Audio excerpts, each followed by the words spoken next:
Assalomu alaykum aziz gul shaydolari, hammaga xayrli kech. Men bugun kech bo'lganda Alakaziya Amazonika pink variegat gulini peresatga qotdim. To'g'risi, shoshganimdan syomka qilish hayolimga kelmabdi. Ishimni deyarli tugatdiganda syomka qilish esimga kelib qoldi. Mana bu Amazonika pink bo'ladi. Alakaziya Amazonika pink. Bunisi mana undan oldingi Amazonikam. Mana juda go'zal holatda o'syapti. Mana ildizlari, mayda so'ruvchi ildizlar ham chiqaryapti. Buni peresatga qilganman olganimdan keyin, moxga ekkanman. O'zi moxda kelgan. Moxga ekkanman. Mana yangi barglar chiqaryapti. Chiroyli holatda, ildizlari ham chiroyli bo'lib rivojlanyapti. Bu moxda kelgani uchun men moxga ekdim. Biroz qo'rqdim. Moxda kelgan narsa boshqa gruntga, torfga eksam, rivojlanmay qolsa yoki chirib qolsa deb moxga ekkan edim. Zakritniy sistema qilib, holati juda go'zal. Mana barglari. Hech qanaqa defekti yo'q. Yangi barg chiqaryapti. Ildizlari ham chiroyli rivojlanyapti. Bu sotildi. Buni egasi bor. Ikkinchi Amazonika pinkim mana. Bunda ozgina mana bu bargida kuyishi bor. Quyosh tegib kuyib qolgan, lekin qolgan barglari mana sog'lom. Juda go'zal holatda mana. Ildizlari ham mana juda chiroyli holatda. Bu ham bizga kelganda moxda kelgan. Ildizlarda hech qanaqa chirish yo'q, boshqa yo'q. Rosa chiroyli holatda keldi. Mana shu moxda gashokda keldi, moxga ekilgan ekan. Moxdan ajratib oldim, tozaladim. Chunki mana bunaqa prozrachniy emas, rangli bo'lgan gashokda edi. Buni ichini ko'rish imkoni yo'q. Shuning uchun namlikni oshirib yorib, biz ildizini chiritib qo'yishimiz mumkin. Shuning uchun bundan olib, men prozrachniy gashokka ekmoqchiman. Buni tozalab bo'ldim. Mana o'zini moxi va buni klubellari chiqdi. Mana katta-katta chiroyli klubellar. Bularni endi o'stirish uchun qo'yamiz. Agar kimga Amazonika pink, mana shu Amazonika pink klubellari kerak bo'ladigan bo'lsa, Telegramdan lichkamga yozsanglar, narxlari bilan, rasmlari bilan tashlab beraman va pochta, BTS pochta orqali chiqarib yuboraman. Agar kimga kluben kerak bo'lsa, mana shunaqa holatda o'sadi klubellari ham. Bu gigant sort. Bu polli emas, polli o'rtacha sort, ya'ni balandligi unaqa baland bo'lmagan sort. Bu gigant bo'lib o'sadigan, katta barglar beradigan sort bo'ladi. Endi buni birgalikda ekib olamiz hozir sizlar bilan. Bunisini avvalgi Amazonikani men moxga ekkan edim. Yomon emas, rosa chiroyli rivojlanyapti. Xursand bo'ldim moxga ekkanim uchun, mox tanlaganim uchun. Endi bugungisini bu Amazonikani ichidan chiqqan mox ham toza chiqdi. O'shaning uchun o'zimning moximga qo'shib qo'yaveraman. Bemalol qo'shsam bo'ladi, chunki ichlarini ko'rdim, hammasi toza, chiroyli ekan. Buni tashlasak, uvol bo'ladi. Buni qayta yana ishlatsa bo'ladi, toza mox bo'lgani uchun. Ildizlarda hech qanaqa chirish yo'q. Ildizlar juda sog'lom holatda. O'shaning uchun ham buni tashlamaymiz. Qayta ishlatish uchun olib qo'yamiz.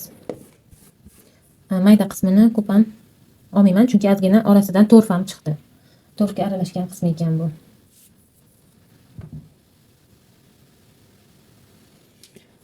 Mana Amazonikamiz uchun stakan ham tanlab oldim. Shu 1 litrli stakanga ekmoqchiman.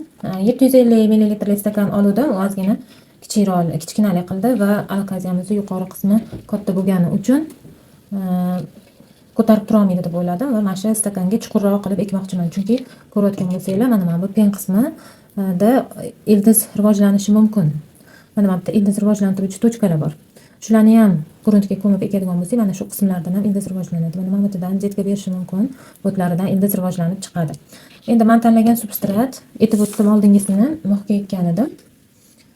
Yaxshi rezultat oldim. Endi bunisini men kokos chipsi, seramis, perlit va lechozapon aralashmasida ekmoqchiman. Bu ham yopiq sistema bo'ladi. Yopiq sistemaga har doim men past qismiga, ya'ni tek qismiga suv quyish uchun lechozapon solib olaman.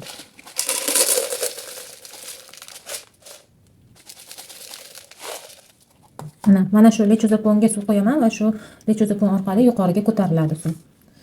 Endi gruntini solamiz.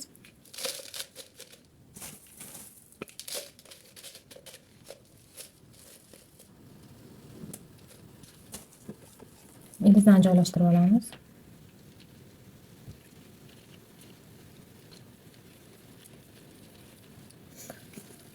Biroz gruntimiz ko'proq, ildizga joylashishi qiyin bo'lyapti.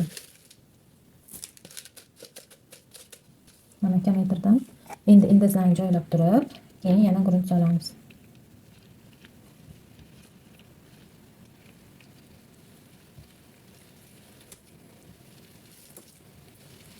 Mana. Endi sekin gruntimizni ildizlar orasi bilan joylashtirmasak bo'ladi. Ildizlarning orasiga kirishiga ham ahamiyat beringlar. Chunki ildizlar bir-biriga yopishib qolmasa, yaxshi o'sadi.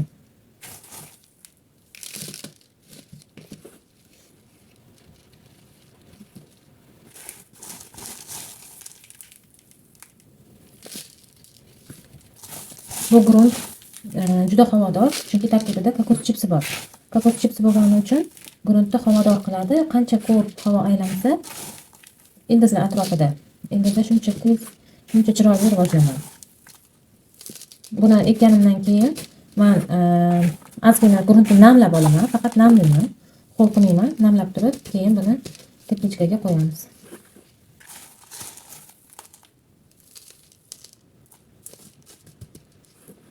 Mana yuqori qismi bilan penyokni eng yuqori qismi bilan birga ko'mdim. Chunki o'sha joylardan ham ildiz rivojlanadi. Bo'shliqlarni to'ldirib chiqamiz. Kokos chipsi bo'lgani uchun, katta fraksiya bo'lgani uchun bo'shliqlar bo'lishi tabiiy hol. Iloji boricha shu bo'shliqlarni biroz to'ldiramiz.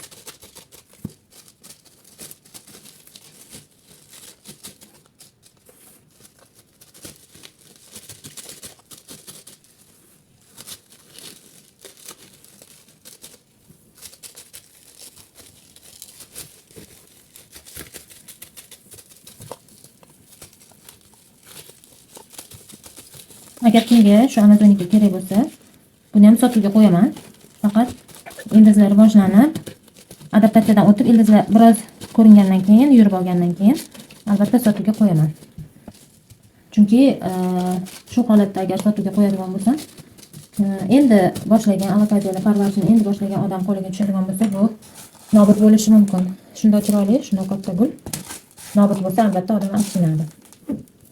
Shuning uchun adaptatsiyadan o'tgandan keyin sotuvga qo'yaman. Kimga kerak bo'lsa, oldindan bron qilib qo'ysanglar ham bo'ladi. Har bir videomni kommentariyasida yoki описаниесida men Telegram guruhimni yoki kanalimni linkini qoldiraman. Kim alokaziyalarga qiziqsa, kirib bemalol guruhimga yoki kanalimga qo'shilib maslahatlar so'rasanglar bo'ladi. U yerda alokaziya shaydolari bor. Ular bilan bemalol suhbatlashib, tajriba almashsanglar bo'ladi. Mana tayyor Amazonikamizni ham chiroyli qilib ekib oldik. Endi buni hozir sug'orishni, birinchi suvini berishni ko'rsataman sizlarga. Mana endi peresatka qilgan alokaziyamizni birinchi suvini beramiz. Men doim birinchi suvni tayyorlaganda birinchi bo'lib mana shu leykadan foydalanaman, chunki bu suvni normada quyishga yordam beradi. Ko'p qo'yib yubormayman. Ko'p qo'yib yuborsam botqoq bo'lib ketib, ildiz chirib ketishi mumkin. Shuning uchun shu leykadan foydalanaman. Bu leyka 500 ml. Shunda o'lchab olib, keyin kattaroq idishga solib dori tayyorlayman. Mana 750 ml stakanida 500 ml leykada suv solib o'lchab soldim. Endi birinchi soladigan dori ildiz o'stiruvchi biostimulyator. Buni tarkibida dengiz o'tlaridan olingan fitogormonlar bor. Bular ildiz o'sishini ta'minlaydi. Keyin bundan tashqari aminokislotalar bor. Xuddi mana sizlar ko'pchiliginglar Radifarm bilan aminosel ishlatgansizlar. Shu Radifarm bilan aminosellar bitta qilingani bu sprintalga hisoblanadi. Ham ildiz o'stirib beradi, ham aminokislotalar bilan oziqlantiradi o'simlikni. Endi men buni kichkina idishga solib qo'yganman, olish qulayroq bo'lishi uchun. Shu sprintalgadan 2 ml solamiz. O'zi 1 litr suv uchun 2 ml ishlatiladi. Men hozir peresatka jarayoni bo'lgani uchun, o'simlik stressda bo'lgani uchun, tezroq stressdan chiqishi uchun yarim litrga 2 ml sprintalgadan sovaman. Buni zarari yo'q, bu biostimulyator. Tarkibida kimyoviy moddalar miqdori juda oz. Shuning uchun miqdorini ko'paytirsak ham zarar qilmaydi. Keyingi dori sirkon qo'shaman. Bular hamma biladi, bu anti-stress. 4 tomchi qo'shib yuboraman. 2 tomchi qo'shaman, chunki suvim yarim litr. 1 litr bo'lsa 4 tomchi qo'shardim. Anti-stress bo'lgani uchun nima? Stressdan chiqishiga tez yordam beradi. Keyingisi bular Simplex har doim ishlatadigan ozuqam, Simplex Coco A, Simplex Coco B.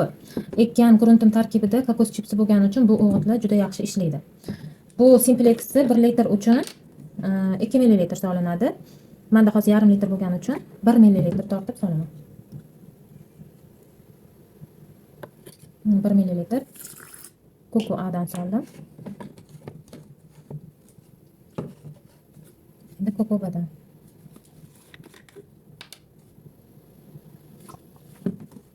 Undan ham 1 ml solamiz.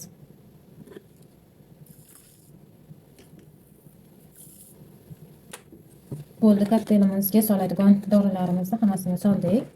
Endi buni ozgina aralashtiramiz. Aralashtirib olib, keyin buni pH muhitini o'lchaymiz. pH metr olib olish kerak, chunki gulga qo'yadigan har bir o'g'itlar, ayniqsa aroidlar 5,5 dan 6 gacha bo'lgan pH muhitda yaxshi so'riladi. Agar pH 6,5 dan 7 ga qarab ketib qoladigan bo'lsa, qo'yayotgan o'g'itlar ildizga yaxshi so'rilmaydi. Hop, men tayyorlagan dorini pH'i taxminan 608. 607. Taxminan 607 ekan pH. Endi buni men 507, 508 larga tushirmoqchiman. Uni tushirish uchun limon kislotasidan foydalanaman. Oddiy uyda ishlatiladigan, ro'zg'orda ishlatiladigan limon kislotasi. Shuni ozgina solib, kislotali darajasini oshiramiz. Shunda pH ozgina tushadi. Hozir yana qaytadan o'chirib ko'ramiz.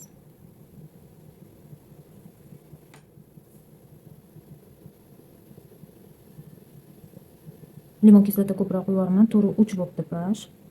Bunaqa holatlarda biz o'g'it qo'yib, pHni 5 ga ko'tarib olsak bo'ladi. 5 ga ko'tarilsa 5 dan 6 gacha bo'lgan pH aroidlar uchun normal. Hop, hozir Simplex o'g'itidan ozgina qo'yaman. pH ko'tarish uchun.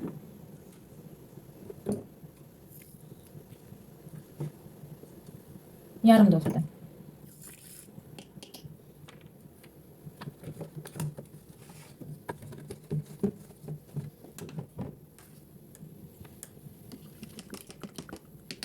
Ana bo'ldi. Endi buni lekaga solib, bemalol gulimizga ishlatsak bo'ladi.